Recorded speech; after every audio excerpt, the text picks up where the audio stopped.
हमने पिछले हफ्ते अपने वीडियो में आपको तस्वीरों के जरिए ये बताया था कि झारखंड की राजनीति की पटकथा दिल्ली में कैसे लिखने की कोशिश की जा रही है। उस वीडियो और आज के दिन में लगभग एक हफ्ते का वक्त बीत गया है, लेकिन हमारी खबर अभी भी जिंदा है। और हम ऐसा क्यों कह रहे हैं वो हम इस वीडियो में आपको बताएंगे। हमने पिछले वीडियो का लिंक कमेंट बॉक्स में डाल दिया है, जिसे देखकर आप हमारे आज के वीडियो को रिलेट कर सकते हैं। तो चलिए झारखंड की राजनीति में इस हफ्ते क्या बदलाव आया है दिल्ली प्रकरण के बाद आपको बताते हैं। पहले हमारे पेज को लाइक और सब्सक्राइब जरूर कर दें और बेल बटन को दबाना बिल्कुल ना भूलें।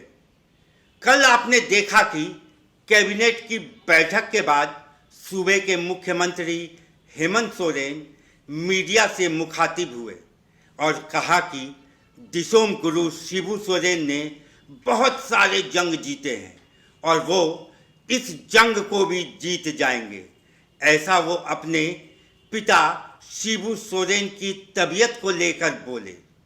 दिसोम गुरु दिल्ली के सर गंगाराम अस्पताल में भर्ती हैं और उनका इलाज चल रहा है।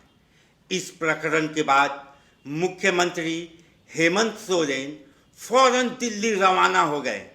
यहाँ आपको बता दें कि बाबूलाल मरांडी भी कल सुबह ही दिल्ली रवाना हुए थे।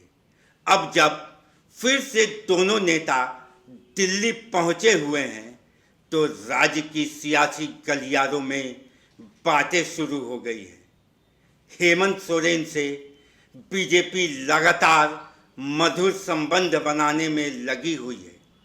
ये हमने पिछले वीडियो में भी आपको बताया था। इसे देखकर कांग्रेस, जो कि गठबंधन में सरकार चला रही है, वो थोड़ी विचलित नजर आ रही है। पूर्व झारखंड कांग्रेस अध्यक्ष राजेश ठाकुर से जब ये सवाल पूछा गया कि हेमंत सोरेन और जेएमएम के नेता दिल्ली में केंद्र के मंत्रियों से लगातार मिल रहे हैं, तो उनका जवाब कुछ उखड़ा उखड़ा सा था और उन्होंने ये कहते हुए बात टाल दी कि दिल्ली सब अपने अपने काम से जा रहे हैं और केंद्र के मंत्रियों से मिलकर अपना हक मांग रहे हैं। लेकिन यहाँ गौर करने वाली बात यह है कि राज्य के स्वास्थ्य मंत्री डॉक्टर इरफान अंसारी हैं और दिल्ली में केंद्र स्वास्थ्य मंत्री जेपी नड्डा से जेएमएम के मंत्री सुदीप कुमार और सांसद विजय हांसदा मिलते हैं और राज्य की स्वास्थ्य व्यवस्था पर खूब चर्चा करते हैं। फिर कांग्रेस के स्वास्थ्य मंत्री का क्या काम है भाई? इसी तरह केंद्रीय शिक्षा मंत्री धर्मेंद्र प्रधान से भी दोनों जेएमएम के नेता मिलते हैं और झारखंड में उच्च शिक्षा की स्थिति को लेकर चर्चा होती है। इसके बाद वो केंद्रीय मंत्री गजेंद्र सिंह शेखावत से मिलते हैं, मनोहर लाल खट्टर से मिलते हैं और ये सारी तस्वीरें सोशल मीडिया पर वो डालते हैं। बहरहाल झारखंड में एकमात्र ऐसे नेता हैं जो न सिर्फ राज्य सरकार बल्कि मुख्यमंत्री हेमंत सोरेन और उनके परिवार के खिलाफ निशाना साधने का कोई मौका नहीं चूकते हैं, और वो हैं बाबूलाल मरांडी। झारखंड भाजपा के अध्यक्ष के साथ साथ नेता प्रतिपक्ष भी हैं।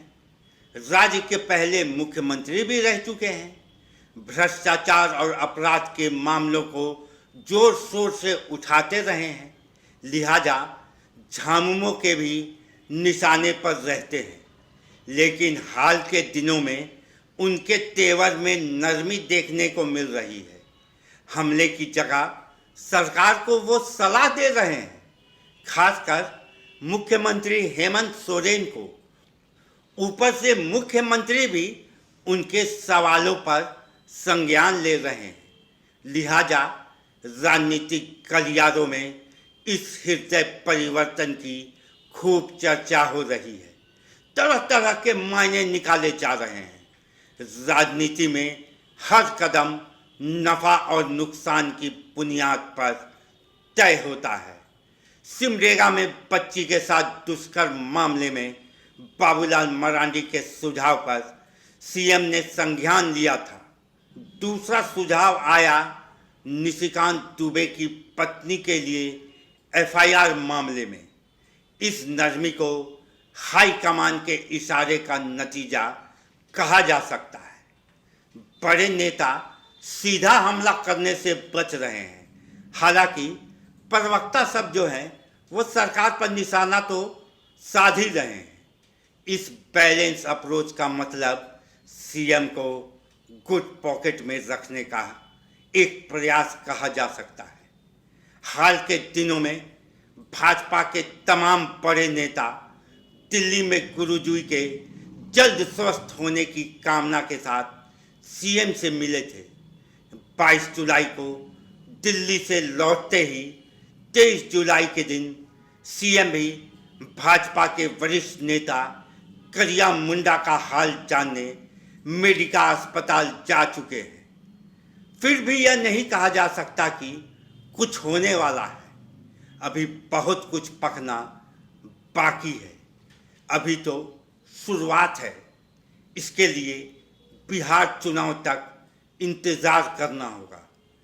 देखना है कि बिहार में झामुमो को कांग्रेस और राजद से क्या मिलता है।